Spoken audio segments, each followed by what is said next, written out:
Good evening.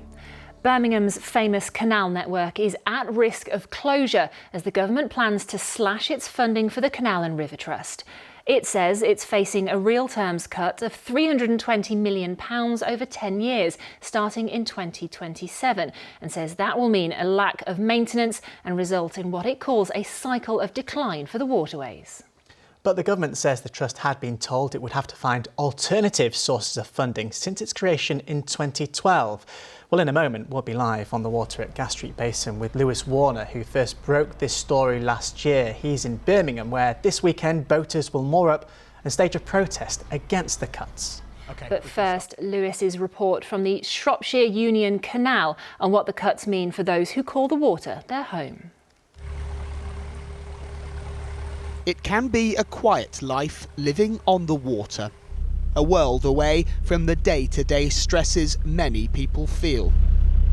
That's why thousands choose this lifestyle that's now under threat. For almost 20 years, the Wandering Snail has been Anne and Ollie's home. In that time, they've noticed a significant change. Well, even as things stand, the canals are not being maintained. There's emergency stoppages all over the place all through the summer. The winter maintenance programme is already being cut every year, so things are deteriorating. And that's before the government implements cuts, equating to hundreds of millions of pounds of lost income for the Canal and River Trust, the charity in charge of the network's upkeep. This is our lifestyle that we absolutely love. We chose it nearly 20 years ago now and wouldn't go back to anything else. And these government cuts are putting that at risk, putting our whole life at risk, and other boaters. If the canal's shut, there'll be no value in our boats anymore. We won't even be able to sell them and get back into a house. The £52.6 million the government gives to the Trust has been frozen since 2021. And from 2027, public funding will reduce year on year by 5%, starting at £50 million in 2027-28 and ending at £31.5 million in 2036-37. The Trust says it represents a real terms reduction of £320 million over 10 years. Despite that, the Trust says it's seen a dramatic rise in the cost of caring for the 250-year-old fragile waterway network, saying it's at increased risk of climate change due to damaging storms and severe flooding. We're going to see canals enter a period of decline unless we can secure an improvement to that settlement. That could mean that canals could close. We think at one level it is unthinkable that canals could go into closure again after so many years of their renaissance and recovery. But unless we have the financial resources that it needs, that is a risk. It costs more than ever before to care for them. And without the resources that needs, inevitably it will mean they decline. And once they start to decline, it will be very difficult to avert closure. But the government insists it isn't pulling the rug out from under the Trust, saying since the Trust was first created in 2012, we have been clear they would have to increasingly move towards alternative sources of funding.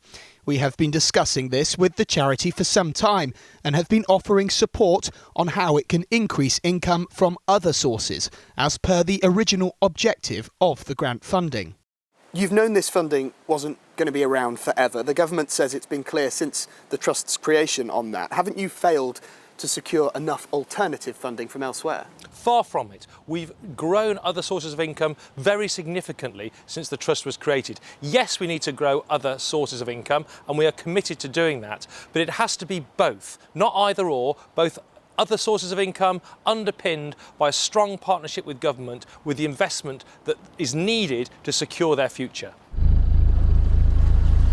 1.75 million people in the West Midlands live within 1 kilometre of the canal network. It forms a huge part of the local landscape and its heritage, with this cut likely to be felt on and off the water. And we can join Lewis in Gas Street Basin in Birmingham now. Lewis, the canals are such an integral part of the city centre. Could they really be closed off? Well, that is certainly the fear among boaters, particularly about Birmingham as well. Birmingham Canal Navigations is classified among the tier as remainder, which is seen as typically the lowest of lowest worth, really. Let's speak to Ivor now, who's organising this protest, which is happening on Sunday. What do you expect to happen? Well, we expect the people of Birmingham to come out to support boaters who are gathering from all over the waterways to campaign for the future of these waterways, because without proper government funding they could well come back to the deterioration and the dereliction that we knew in the past. And you're expecting it to be quite busy, aren't you? We are. It'll be an exciting day just to see that number of boats gathering outside the mailbox. So interesting to see, but more importantly we want people to support us to really show how important these waterways are. Let's speak to Bob now. Bob, you are a member of the Birmingham Canal Navigation Society. What are your members feeling at the moment? They're particularly concerned that we're going to lose all the work that we've done over the last, since 1968, in conserving. And how would you feel if we lost it? Oh, gutted. Absolutely appalling to lose any of it. It's such a useful thing for all the population, all the locals. Okay, Bob, thank you very much. So this protest, as they were saying, boats gathering in Birmingham city centre from around 10:30 on Sunday, and then they're all going to stage a noisy protest with their horns from about midday. Lewis, thank you.